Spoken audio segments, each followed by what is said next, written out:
नमस्कार, स्वागत है आपका इंडिया न्यूज 28 में। ये बात करते हैं महाराष्ट्र की कुछ खास खबरों की। कडेगावात राज्यस्तरीय किसान सभा कौन्सिल आयोजित। सांगली जिल्ह्यातील कडेगाव येथे महाराष्ट्र राज्य किसान सभा सांगली जिल्हा कौन्सिलच्या वतीने राज्यस्तरीय किसान महासभा आणि अभ्यास शिबिराचे आयोजन करण्यात आले आहे।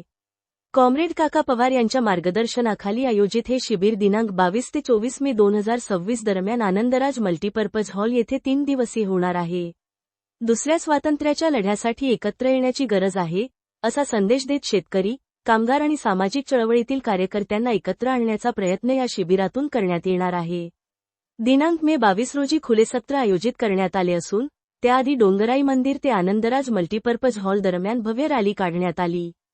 कार्यक्रमाचे उद्घाटन कॉम्रेड भारत पाटणकर यांच्या हस्ते संपन्न झाले।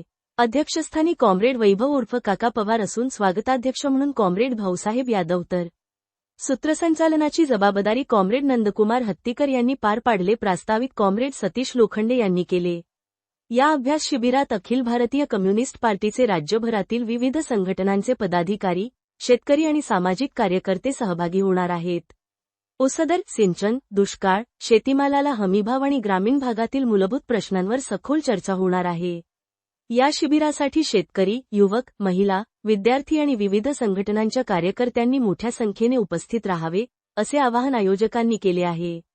इंडिया न्यूज 28 पुणे विभाग प्रमुख दिलीप गायकवाडची रिपोर्ट। आपल्या जनतेचं आणि बळीचं राज्य येणार आहे। जर बळीचं राज्य आणायचं असेल तर आपल्याला नक्की संघर्ष करावा लागेल, एकत्र यावं लागेल। मगाशी सांगितलं की मेडिकल वाले सगळे एकत्र आले, त्यांनी संप केला, अनेक सगळे कामगारी संप करतात, परंतु काही उपयोग नाही ह्या संपाचा।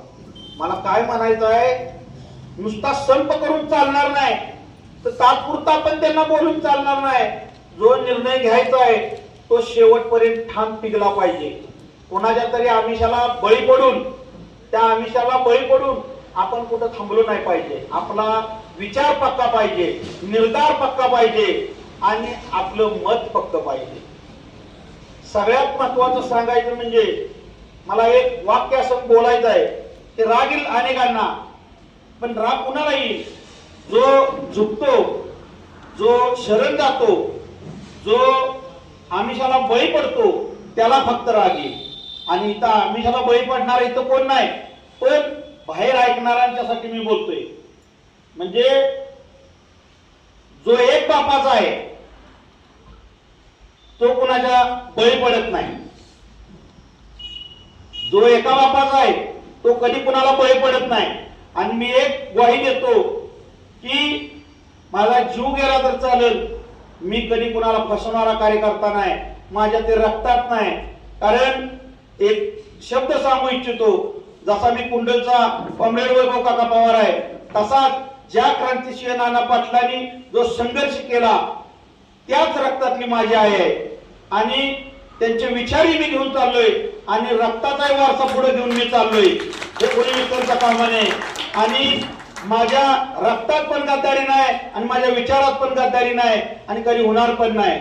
परंतु इथून पुढच्या काळामध्ये शेतकऱ्यांच्या पोरांना सातत्याने रस्त्यावरची पण लढाई करावी लागणार आहे आणि येणाऱ्या प्रत्येक इलेक्शनलाही सामोरं जावं लागणार आहे।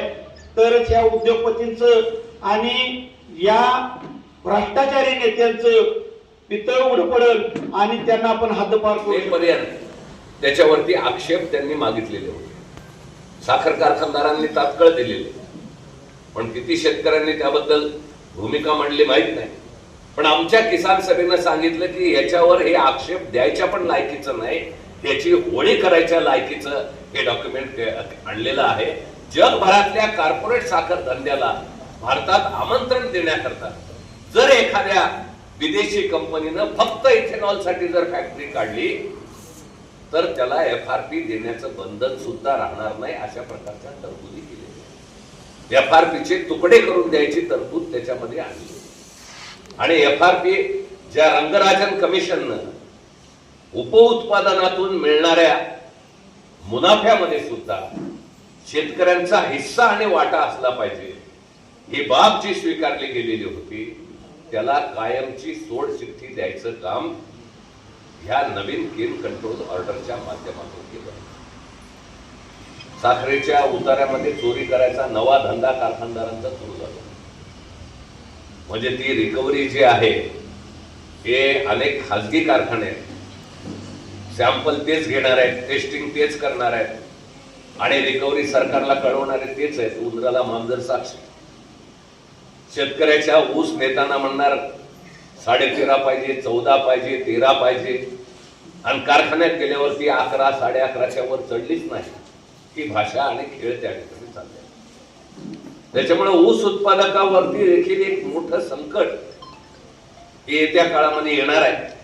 आज साखरेच्या निर्यातीवर बंदी घातली. निर्यात बंदी मोदी साहेब पाहिजेत, परकीय चलन कमी व्हायलंय म्हणून विदेशात फिरायला जाऊ नका, पेट्रोल डिझेल वापरू नका, तेल कमी खा, हे सांगताय.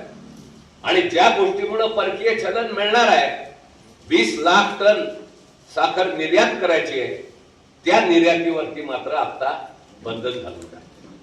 कांद्याचे भाव पडले, कांद्याची निर्यात त्याच्यावरती बंधन झाले.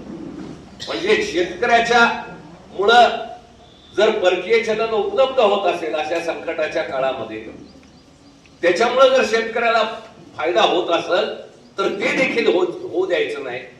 हे सरकारची नीती आणि धोरण आहे.